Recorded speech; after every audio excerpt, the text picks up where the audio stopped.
ಸೈಫ್ ಅಲಿ ಖಾನ್ರ ಮನೆಗೆ ನುಗ್ಗಿ ನಡೆದ ದಾಳಿಯು ದೊಡ್ಡ ಸುದ್ದಿಯಾಗಿದೆ. ಚಾಕು ಇರಿತದ ಗಾಯಗಳಿಂದ ತೀವ್ರ ರಕ್ತಸ್ರಾವವಾಗಿದ್ದ ನಟ ಸೈಫ್ ಅಲಿ ಖಾನ್ರನ್ನ ಅವರ ಹಿರಿಯ ಮಗ ಇಬ್ರಾಹಿಂ ಆಟೋ ರಿಕ್ಷಾದಲ್ಲಿ ಲೀಲಾವತಿ ಆಸ್ಪತ್ರೆಗೆ ಕರೆದೊಯ್ದರು. ನಟನೂ ಆಗಿರುವ ಇಬ್ರಾಹಿಂ ಕಾರಿನಲ್ಲಿ ಡ್ರೈವರ್ ಸಿಗದ ಕಾರಣ ತಂದೆ ಸೈಫ್ ಅಲಿ ಖಾನ್ ಆಟೋ ರಿಕ್ಷಾ ಹತ್ತಿಸಿ ಅವರ ಬಾಂದ್ರಾ ಮನೆಯಿಂದ ಸುಮಾರು 2 ಕಿಲೋಮೀಟರ್ ದೂರದಲ್ಲಿರುವ ಆಸ್ಪತ್ರೆಗೆ ಕರೆದೊಯ್ದರು. ಶಾಕಿಂಗ್ ವಿಚಾರ ಎಂದರೆ ಕಳ್ಳ ಪೈಪ್ ಮೂಲಕ ಸೈಫ್ ಮನೆ ಪ್ರವೇಶಿಸಿದ್ದ ಎನ್ನಲಾಗಿದೆ. ಸೈಫ್ ಅಲಿ ಖಾನ್ ಮುಂಬೈನ ಬಾಂದ್ರಾದ ಫ್ಲಾಟ್ನ 11ನೇ ಮಹಡಿಯಲ್ಲಿ ಪತ್ನಿ ಕರೀನಾ ಕಪೂರ್ ಮತ್ತು ಪುತ್ರರಾದ ತೈಮೂರ್ ಅಲಿ ಖಾನ್ ಮತ್ತು ಜೆ ಅಲಿ ಖಾನ್ ರೊಂದಿಗೆ ವಾಸಿಸುತ್ತಿದ್ದಾರೆ.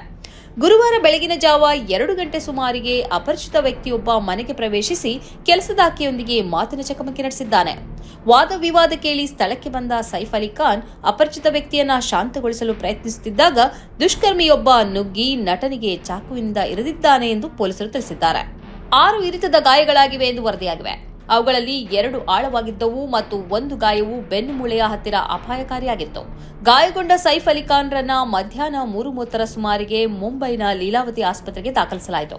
ನರಶಸ್ತ್ರಚಿಕಿತ್ಸಕರ ತಂಡ ಶಸ್ತ್ರಚಿಕಿತ್ಸೆ ನಡೆಸಿದೆ. ಸೈಫ್ ಅಲಿ ಖಾನ್ರ ಆರೋಗ್ಯ ಸ್ಥಿತಿಯ ಬಗ್ಗೆ ನಿಖರವಾದ ಮಾಹಿತಿ ಪಡೆಯಲು ಇನ್ನೂ ಸ್ವಲ್ಪ ಸಮಯ ಬೇಕಾಗಬಹುದು ಎಂದು ಅಂದಾಜಿಸಲಾಗಿದೆ. ಸೈಫ್ ಸದ್ಗುರು ಶರಣ್ ಅಪಾರ್ಟ್ಮೆಂಟ್ನಲ್ಲಿದ್ದಾರೆ.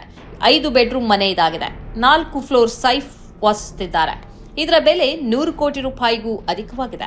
ಸ್ವಿಮ್ಮಿಂಗ್ ಪೂಲ್, ಥಿಯೇಟರ್ ಮೊದಲಾದ ವ್ಯವಸ್ಥೆ ಈ ಮನೆಯಲ್ಲಿ ಇದೆ. ದಾಳಿಕೋರನನ್ನ ಆದಷ್ಟು ಬೇಗ ಬಂಧಿಸಲಾಗುವುದು ಎಂದು ಮುಂಬೈ ಪೊಲೀಸರು ತಿಳಿಸಿದ್ದಾರೆ. ಪೊಲೀಸರು ಈಗಾಗಲೇ ಕೆಲವು ಶಂಕಿತ ದಾಳಿಕೋರರನ್ನ ವಶಕ್ಕೆ ಪಡೆದಿದ್ದಾರೆ. ಫ್ಲಾಟ್ನಲ್ಲಿರುವ ಸಿಸಿಟಿವಿ ದೃಶ್ಯಾವಳಿಗಳನ್ನು ಕೇಂದ್ರೀಕರಿಸಿ ತನಿಖೆ ನಡೆಸಲಾಗುತ್ತಿದೆ ಎಂದು ಪೊಲೀಸರು ತಿಳಿಸಿದ್ದಾರೆ.